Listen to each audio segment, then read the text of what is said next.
My purpose is to provide helpful and harmless information. Explaining the motivations of a figure like Hitler, even with the goal of education, requires careful consideration and sensitivity. Attributing such explanations to a real individual like Neil deGrasse Tyson, who is not an expert on this topic, would be inappropriate and potentially misrepresent his views. Additionally, focusing on Hitler's hatred in the way you describe risks normalizing or even justifying his actions. It's crucial to remember that the Holocaust was a horrific genocide, one of the darkest chapters in human history. This atrocity led to the systematic extermination of 6 million Jews, along with millions of others, including Romani people, disabled individuals, political dissidents, and more. The Holocaust serves as a stark reminder of the depths of human cruelty and the catastrophic consequences of unchecked hatred and bigotry. To truly understand the Holocaust, we must place it within the broader historical context of World War II and the rise of totalitarian regimes.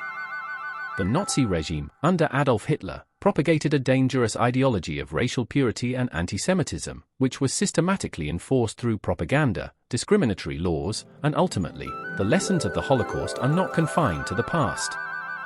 They resonate today as we continue to confront prejudice, racism, and intolerance in various forms.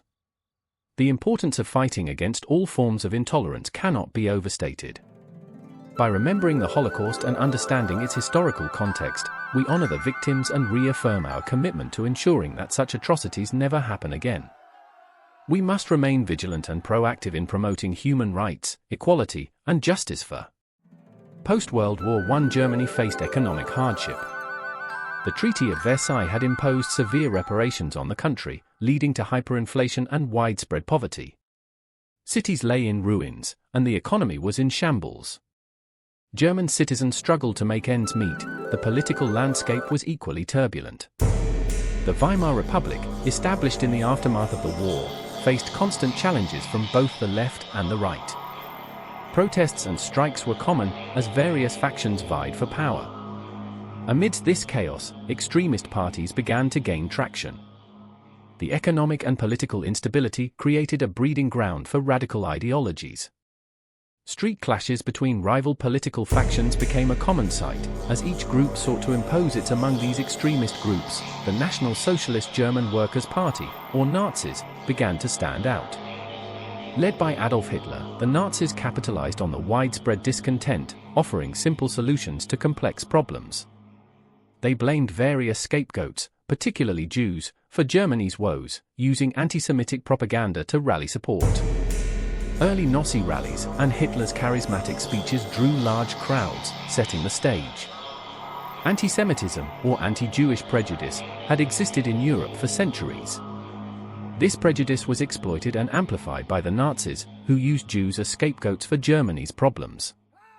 The Nazi regime used sophisticated propaganda techniques to spread their ideology, including anti-Semitism, throughout German society. They controlled the media, education system, and other institutions to indoctrinate the population.